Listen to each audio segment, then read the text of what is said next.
Salve Maria a todos! Vamos voltar à nossa leitura dos evangelhos apócrifos sobre a morte e assunção de Maria.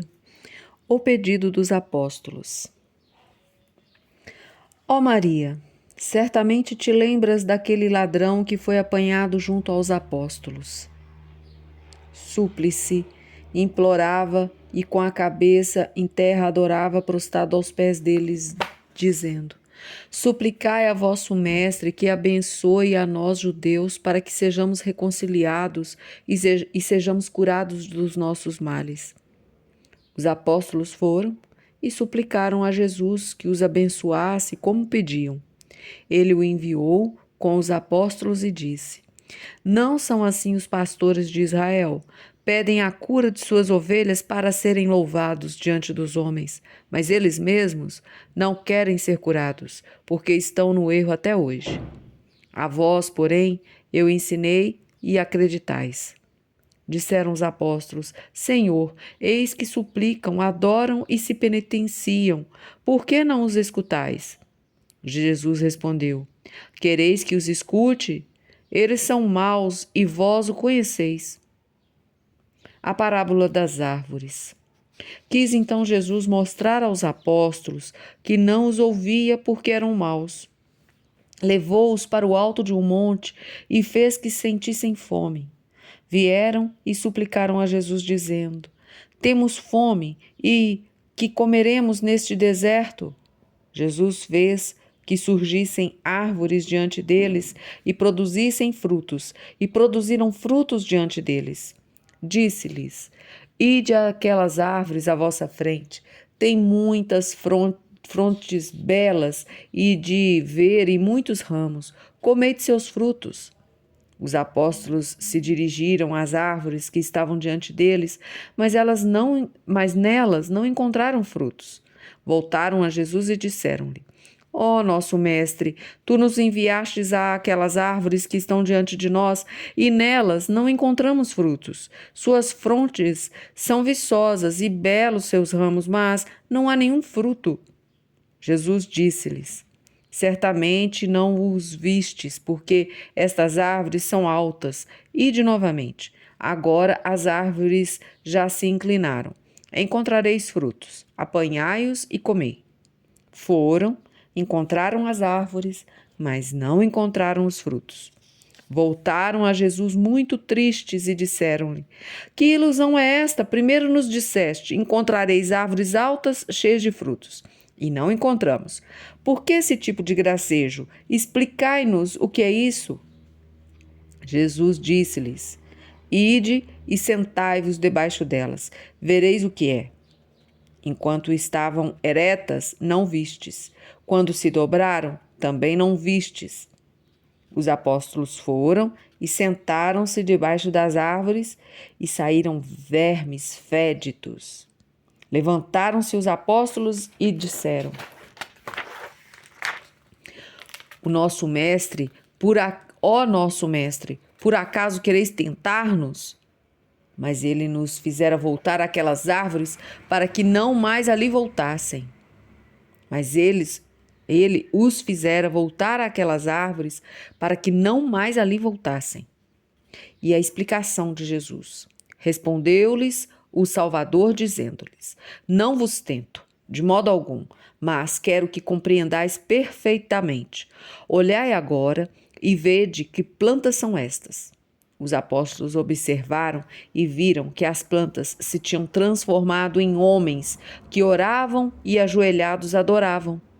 Disseram a Jesus: Senhor, vimos homens vestidos de branco rezando e adorando ajoelhados. Diante deles estava uma mesa com pães. Depois da oração, levantaram-se para comer, mas não encontraram nenhum pão na mesa. Ninguém os tinha tirado, só a hiena os devorou. Disse-lhe então Jesus: A vós, ó meus filhos bons e unidos, eu explicarei. Aquela é a mesa da eternidade e também aquele pão. Não reconheceis que é a ele que procurais? Quando estavam de pé e rezavam, e quando penitentes adoravam de joelhos, vós não os vistes? Então, de pé, enquanto não produzem frutos de penitência para o Senhor, não davam frutos porque amavam o século e todos os bens. Quando se lembraram dos bens do Senhor e os suplicaram, então o Senhor lhes falava naquela mesa. Quando voltaram para o século, o Senhor se afastou deles. Jesus conta a Maria a morte dos primogênitos. Agora, ó Maria, dá o sinal aos apóstolos para que expliquem seu mistério aos que creem. Escute a quem isto for concedido. Serão conhecidos meu nome e o meu poder. Quero mostrar-lhes, ó Maria, o poder que me foi concedido pelo Senhor, o Pai, quando me mandou a este mundo para a perdição dos pecadores e para abençoar os justos. Eu sou o terceiro que forma a divindade. Eu sou seu filho e não há nenhum maior do que eu. Fui eu que destruí os primogênitos de todo o Egito por causa de sua grande maldade, por causa do grande clamor dos hebreus e por causa do sangue que foi derramado entre eles. Interroga os povos da terra, ó Maria, e te explicarão por que destruí todos os primogênitos do Egito. Interroga aqueles que dizem: não vemos ninguém que nos conheça como nos devem conhecer. Interroga, portanto, aqueles que estimam seus tesouros e neles confiam. E eles te dirão por que destruí todos os primogênitos do Egito, como se comessem lentilhas em abundância com seus filhos, e que pecavam, e que por isso o castigo era frequentemente aplicado aos seus filhos. E eles dizem: mas nós existimos. Entre nós este mistério ligou-se ao mistério de Adão, e sobre nós trazem a perdição. Estas coisas eu te digo, ó Maria, para que fiqueis informada sobre elas. Eleazar e Raquel. Escuta, pois, e eu te explicarei por que destruí os primogênitos do Egito. Quando os filhos de Israel se encontravam no Egito, sobre o jugo do faraó, e eram açoitados por aqueles que os subjugavam, um dos filhos de Israel, chamado Eleazar, adoeceu e não pôde prestar o seu serviço. Veio o superintendente dos operários e lhe perguntou: por que não saístes para executar o trabalho? Já se passaram 2 horas e não iniciastes ainda. Eleazar, prostrado pela doença, não respondeu.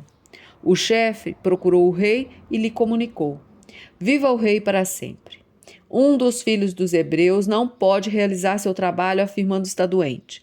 Ordena o que devemos fazer. Tu o perdoas ou não devemos perdoá-lo?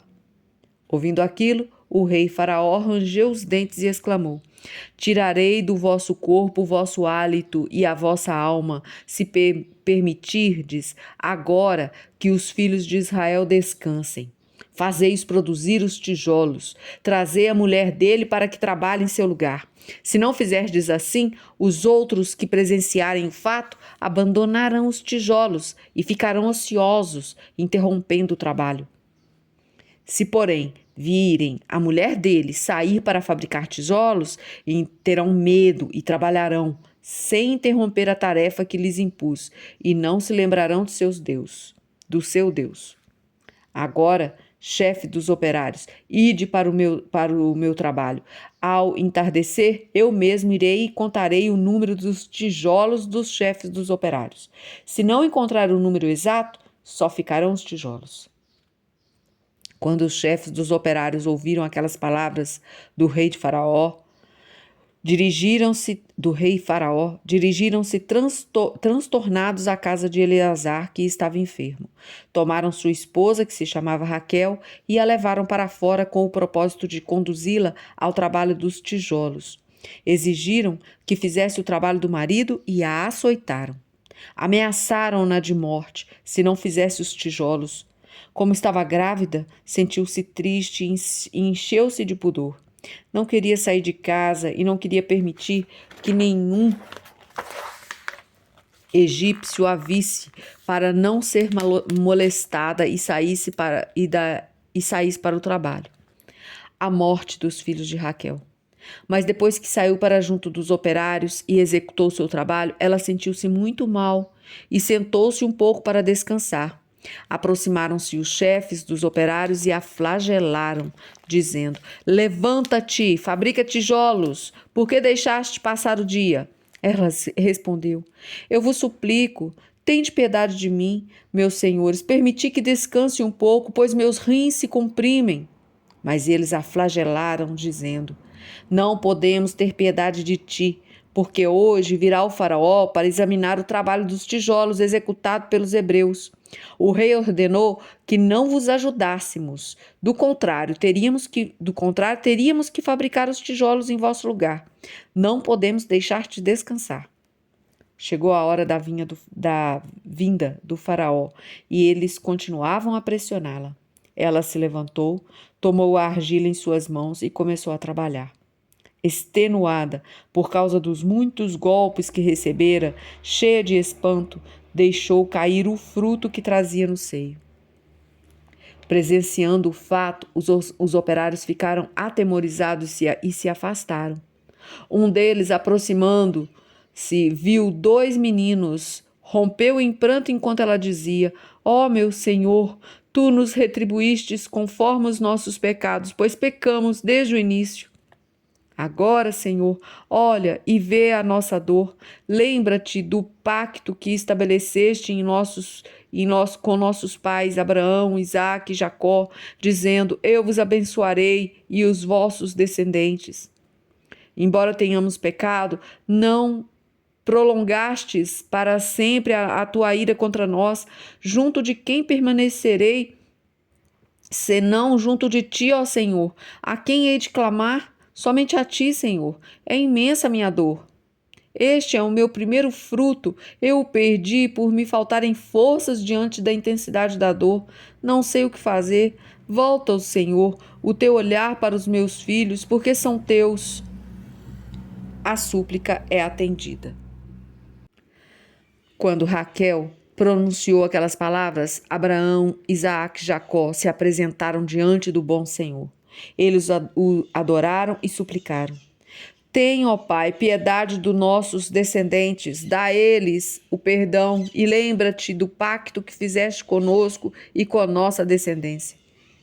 Disto, eu fui enviado a ela para lhe dizer: Raquel, Raquel, o Senhor ouviu teu pranto. Assim como viste a morte de teus filhos, farei que vejas a morte dos primogênitos do Egito. Como fizeram cair os teus filhos, assim farei cair os filhos deles. Far-te-ei ver os primogênitos do Egito cair do ventre de suas mães. Agora, Raquel, levanta-te e realiza o teu trabalho. Tuas companheiras sairão da casa das escravas. O Senhor me enviou para vingar o vosso sangue.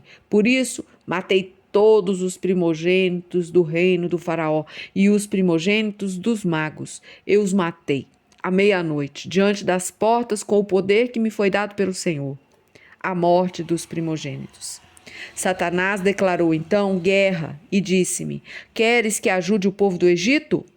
A partir daquele momento, fazia soar a voz da sua trombeta, anunciando por meio dela o que convinha ser conhecido. Dizia: Por que te revestes do poder que te foi dado e te vingarás aqueles que praticam o mal? Por causa disso, será conhecida a maldade que neles existe. Voltou-se para mim e vi que me atacava. Enquanto anunciava estas coisas com sua trombeta, afastou-se dos primogênitos deles. Seguindo-o, vi que entrava nas casas e dava as orientações em que era perito. Dizia: Não sou primogênito, mas digo isto para que sejais salvo. Espero que sigas a orientação. Não há ninguém como o Senhor. E indicou um sinal aos primogênitos para que ficassem com o faraó somente aqueles que não eram primogênitos. E imprimiu um sinal na mão direita dos primogênitos para que não fossem reconhecidos e se salvassem. Muitos deles puderam exclamar: Não temos primogênitos. Os anjos não o acreditaram e mandaram que estendessem as mãos e que eram examinadas quando quiseram sair. Reconheciam um sinal que os levaria à morte. São Miguel fez soar a trombeta e muitos foram apanhados, e depois eu os prendi. Faraó esconde os ossos de José. Agora, Maria, verás o meu poder, pois sou eu o autor desse sinal sobre a terra. Eu é que fui a Sodoma antes de sua destruição e salvei Ló, e fiz perecer sua mulher. Também fiz que fossem encontrados os ossos de José escondidos pelo faraó. Naquela época, quando morreu José, subiu ao trono outro rei que não conhecia José e começou a afligir os filhos de Israel. Eles quiseram fugir do faraó. Tendo-se informado de que queriam fugir dele, o faraó chamou os magos e disse-lhes: Sei que sois sábios. Dizei-me o que devo fazer com aquele povo. Ouvi dizer que murmuraram e dizem: Fujamos dele. Os magos disseram a Faraó.